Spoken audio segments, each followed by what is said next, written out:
them around the bay here and hopefully get a few fish, so a few bigger ones. Dinghy fishing the perilous west coast is as dangerous as it gets. Crackerr and Scotty both have teenage daughters. Every time they go out, they're putting their lives on the line. We're always on high alert. You've got to keep an eye. There's always freak waves on the west coast. We've done that before and been upside down in the dinghy, and hopefully we've got a little bit wiser over the years. Hold on.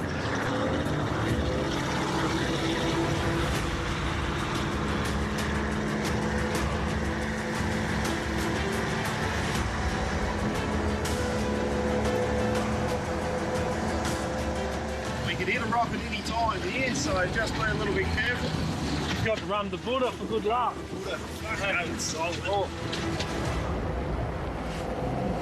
I think we might slip this one over in the shallow stuff over here. I think it's our best chance to get a little bit of day action for the pot.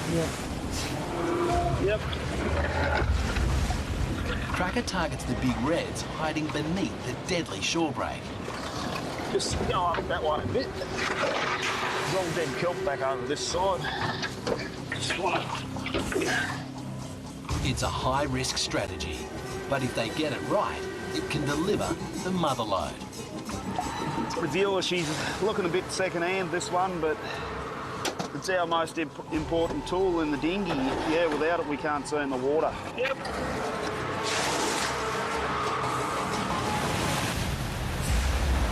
We'll have a look in this little shallow one up here.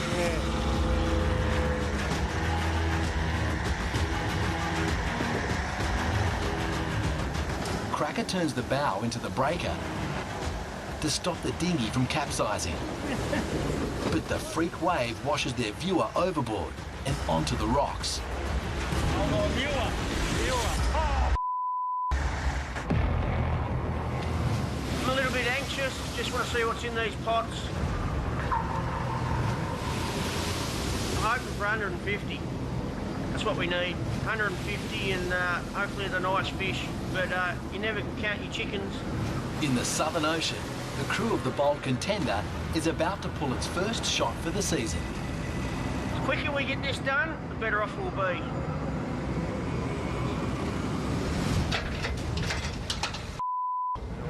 That ain't good. First pot's up, and it's blank. That ain't a good sign. Hopefully things get better. One thing I don't want to do is load all these pots on and steam off to new grounds. That's just a load of more money and time. Squizzy needs an average of 4 legal-sized lobsters in each pot if he's any chance of reaching his 500-kilo trip target. This don't look good, Taves, does it? Not much this morning, mate. At the moment, we're just pulling blank pots. It's not good. We've got 3 fish out of 9 pots, and when you're minus $23 a kilo leaving the wharf, this is just, we're not digging ourselves out of a bit of a hole, we're digging deeper into the hole. This ain't good at all. Well, how you going? This time last season, $8.70. That's what it's all about. Bang! the market price was peaking at 110 Australian dollars per kilo. 500 kilos over target. That is our cream. And Squizzy and Tabor could do no wrong. 130 for the shot. That's 252 for the day.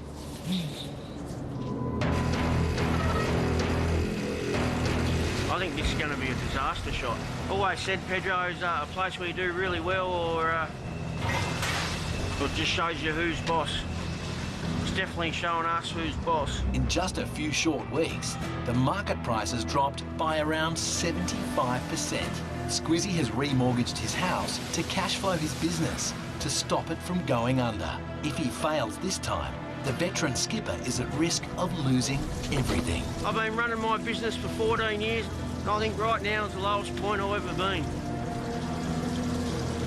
That is for sure, guaranteed.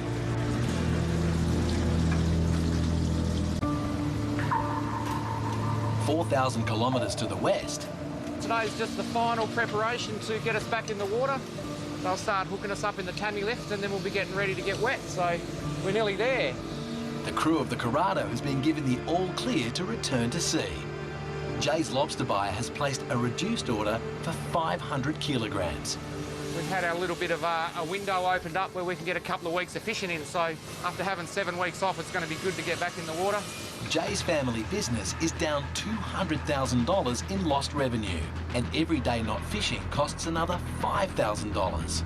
Then there's the $20,000 maintenance bill from the slip yard. Oh, there's always a little bit of trepidation and anticipation when the boat goes back. Hopefully everything goes well, but there's always a chance that something might want to have a dummy spit. But no, I get really excited this time when the boat's getting wet. Oh yeah, now it's good. Now it's exciting. Splashdown. So we'll get on board and we'll get everything up and running. That's always a good sound. We just did oil change, so we're just waiting for the oil pressure to build now.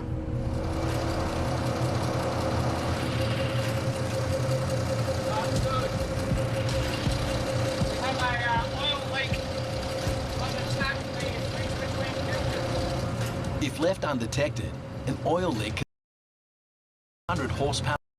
You change it over from the filters. It's coming from the main seal, so it's not a fix that we can do. We've got to ring Jack. It can cause extensive damage, potentially. Hey Jackie boy, how are you? Hey mate, Daniel, mate, that it doesn't give me any breakdown whatsoever. As if it's telling me that we have to buy the whole filter house, the whole filter bowls and everything like that. Oh, my goodness me. Replacing the filter housing will cost $4,000. The parts to arrive from China. Jackie boy has said that it looks like we have to maybe be lucky enough we might be able to change the O-rings. Yeah. The manuals don't give him any direction. The manuals are just saying that you have to replace it, the whole lot. Yeah, filter have the lot, pull the whole lot off. Yeah, so, but he's got another mate of his who's a mechanic, Mick, who's here in Hillary's. He's got some O-rings and stuff, And so he might be able to just he might change be able to do it on site here now. So we might get away with it. Otherwise, out comes the friggin' checkbook again, mate. Yeah. A new filter brand, and Jack said that's going to be expensive. Jay's agreed to catch $24,000 worth of lobsters. So let's hope we can get this fixed and get that going. You know, price drops by $10 a kilo. We're looking at, you know, a couple of $1,000 a day less. We're going to catch. It's going to be worth it. We're going to get. So it's all backwards.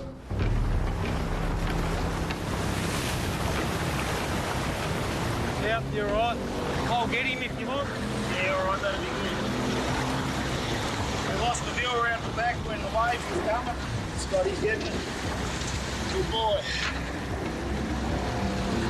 Off the west coast of Tasmania, Crackerr and Scotty are battling a big inshore swell as they attempt to set their first 40 pots for the season.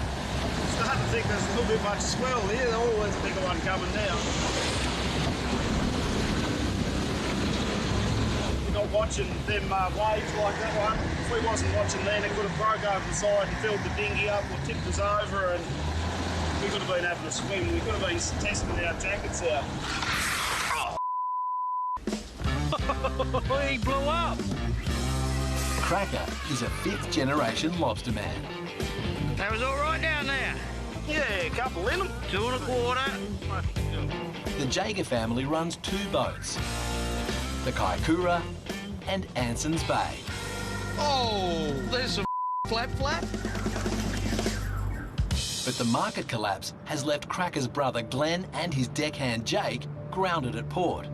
Yeah, I don't know what we'll be doing, old boy. She's not sounding real bright, so we'll just have to take her as she comes, I think. But we could be off work for a bloody while, I reckon. Honestly, the way things bloody sounding, like we could be out of action for 6 months, like. Yeah. And you know what that does to the bank account? The one-off order for inshore big reds has thrown a much-needed lifeline to the family, but only if Crackerr can deliver. Wrap the buoy line up. But just stopping their boat from flipping over in the white water is proving to be a real challenge. We propped a rope like that in the wrong spot, like in under the white water. you haven't got much time to get out of it, so if a big wave comes, it could, yeah, turn you upside down pretty quick. It's probably not an ideal start. Nor's that. I reckon we'll just have to look behind the rocks here and...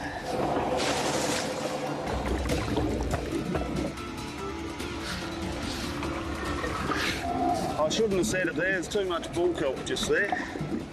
Down the bottom there, there's you can get like a heap of dead kelp all in piles, and that'll fill the pot up overnight just with a bit of swell on. The crew needs pinpoint accuracy to drop its pots in between the bull kelp clumps to give the lobsters a chance to crawl in. Yep. All the while trying to navigate the deadly reef breaks. Just keep a bit of an eye out for me if you can, unless this happens.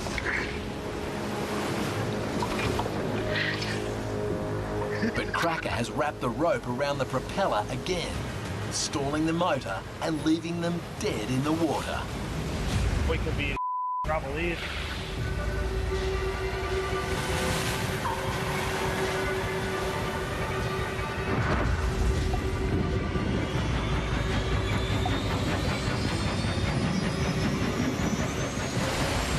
Look out. Yeah, baby, yeah. Very often you're nearly halfway through your gear, and so I just doubled my catch. The bold contender crew needs 150 lobsters from their first shot. Squizzy's running tally stands at just 15 lobsters. We're on them now, we got one. I think we call you give them all names. It's just very painful at the moment. Stressful as well. Just want this trip to be as quick as you can, save on fuel and costs, and we've come out here to Pedro and had our asses kicked and just wasted a heap of money and time. Well, that's the stark reality of it, isn't it? Numbers just means you're going to be out here longer. All it means is you're going to work a bit harder and a bit longer to get the same result. It's just going to cost Squizzy more. More bait, more fuel, more time away from home. Every day at sea costs an extra $5,000 in running costs. Squizzy can't afford to make a wrong decision. We only want about half a tonne, about 700 lobsters, so I don't want to go steaming around the west coast just for that. So we might just head to the north, close to the fryers, and try there. This is definitely the low point of my fishing career, that's for sure, just the way the market is. But you never know. Rub the wood, and hopefully our luck will change. The first shot delivers a total of 30 lobsters. Squizzy needs to sell 700 off the wharf in 4 days' time. The pressure to get it right is mounting. We're living the dream, we are. You wouldn't have thought they'd be like that though, would you? Nah. Fryers or South West Cape? I'm going South West Cape. What do you reckon? Cape. Go South West Cape. Hopefully there's a few more fish in them than what there is here. The aim was to get this half a tonne as quick as we can, but we failed at that as well. Relocating will cost an extra $1,000 in fuel and leave Squizzy with one less day to pull off the near impossible. Biggest fish of the day was 1.8 kilos. That's pretty small for a Pedro. And we only got 30 for the shot. For this time of year, wasn't expecting that. That's really is. You wouldn't think 2 weeks ago, 1.8, that's nearly $170. Today it's 60. We need a lot better than that, a lot better.